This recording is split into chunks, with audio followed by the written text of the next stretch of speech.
Welcome to my YouTube channel legal and social awareness. मैं Karim Ahmad Siddiqui advocate. कैसे हैं आप सब लोग? उम्मीद करता हूं कि आप सभी लोग स्वस्थ होंगे और अच्छे होंगे।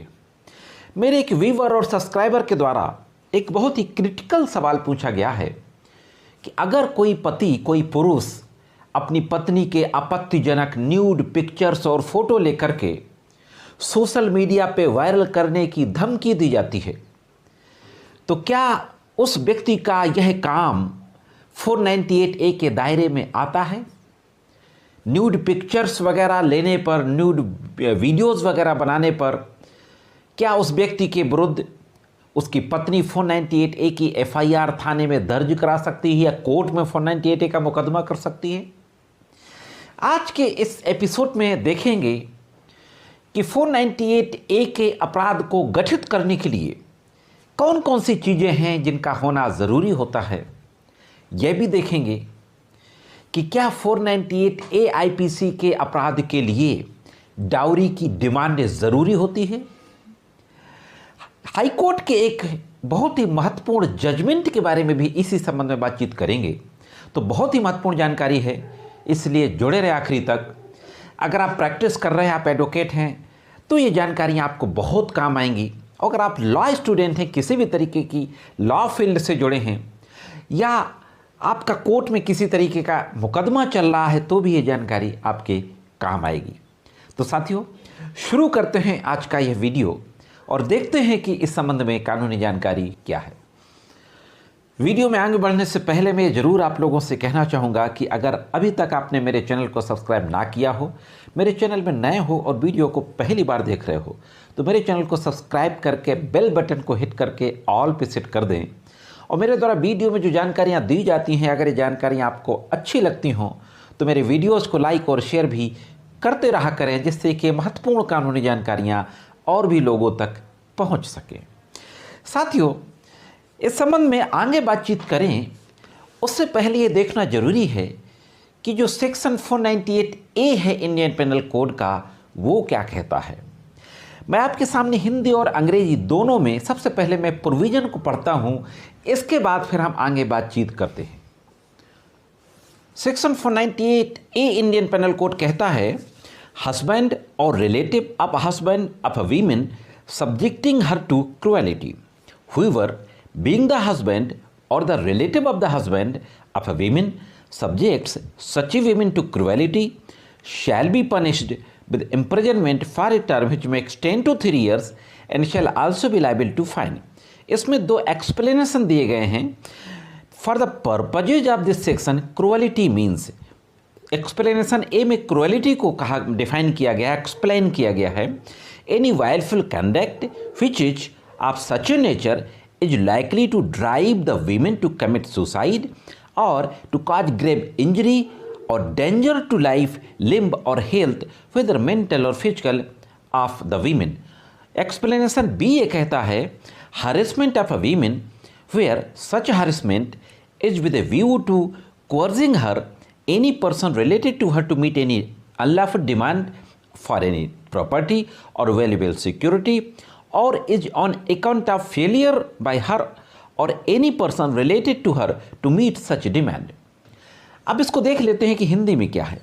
इसका हिंदी में मतलब हुआ कि किसी स्त्री के पति या पति के नातेदार द्वारा उसके प्रति क्रूरता करना। जो कोई किसी स्त्री का पति या पति का नातेदार होते हुए ऐसी स्त्री के प्रति क्रूरता करेगा, वह कारावास से, जिसकी अवधि 3 वर्ष तक हो सकेगी, दंडित किया जाएगा और जुर्माने से भी दंडनीय होगा।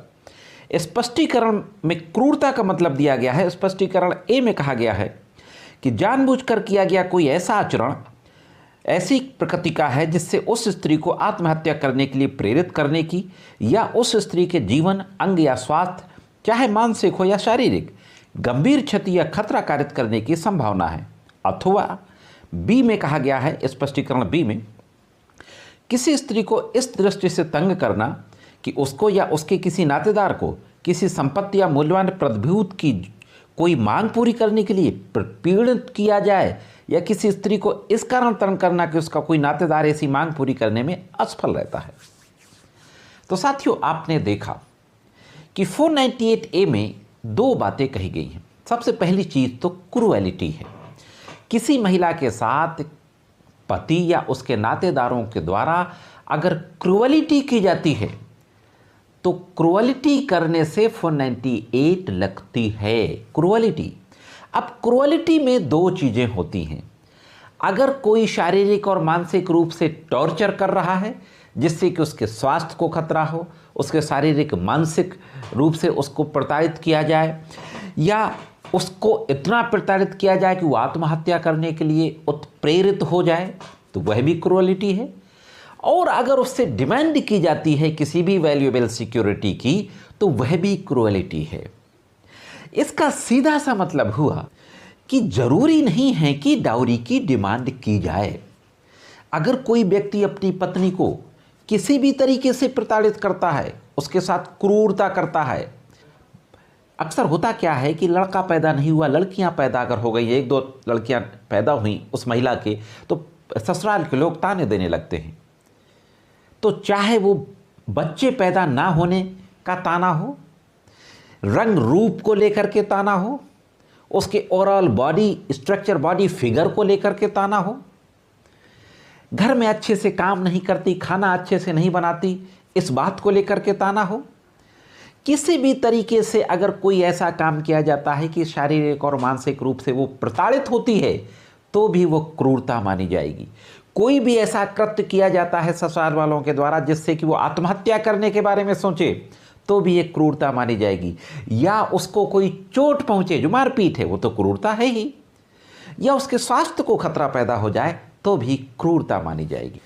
तो सेक्शन 498A से यह बिल्कुल स्पष्ट है कि डाउरी की डिमांड हो ऐसा ज़रूरी नहीं है, क्रूरता होना जरूरी है, और क्रूरता किसी भी वजह से हो सकती है। तो अगर कोई व्यक्ति अपनी पत्नी के आपत्तिजनक फोटो या वीडियोज को क्लिक करके सोशल मीडिया पे अपलोड करने की धमकी देता है, तो यह भी पत्नी के लिए क्रूरता मानी जाएगी। साथियों, इस संबंध में एक बहुत ही महत्वपूर्ण जजमेंट है, 2020 का जजमेंट है। ये क्रिमिनल जो अपील नंबर है 1808 से लेके 1811/2020, सारी डिटेल आपके स्क्रीन पर है। हिमाचल प्रदेश हाई कोर्ट का जजमेंट है। इसमें डाउरी की डिमांड तो थी ही, साथ ही साथ पत्नी के द्वारा यह भी आरोप लगाया गया था कि उसके पति ने उसके न्यूड फोटोज़ वगैरह ले लिए हैं और उनको सोशल मीडिया पे अपलोड करने की धमकी देता है।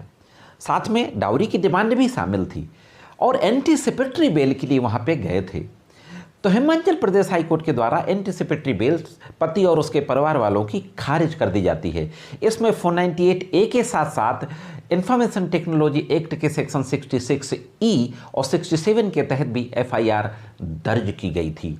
तो दोस्तों, जो सवाल पूछा गया था कि क्या 498A की FIR हो सकती है पत्नी के न्यूड पिक्चर्स या वीडियोस अपलोड करने की धमकी देने पर, तो उसका जवाब यही है कि निश्चित रूप से हो सकती है। अगर कोई भी व्यक्ति इस तरीके की धमकी देता है अपनी पत्नी को, तो यह उसके साथ क्रूरता मानी जाएगी और 498A के लिए क्रूरता होना जरूरी है। तो साथियों, यह थी एक महत्वपूर्ण जानकारी। ये जानकारी कैसे लगी कमेंट्स करके जरूर बताएं। आज की वीडियो में सिर्फ इतना ही। मिलते हैं किसी अन्य वीडियो में कानून की कुछ अन्य जानकारियों के साथ। तब तक कानून की विभिन्न तरीके की जानकारियों के लिए देखते रहें लीगल एंड सोशल अवेयरनेस।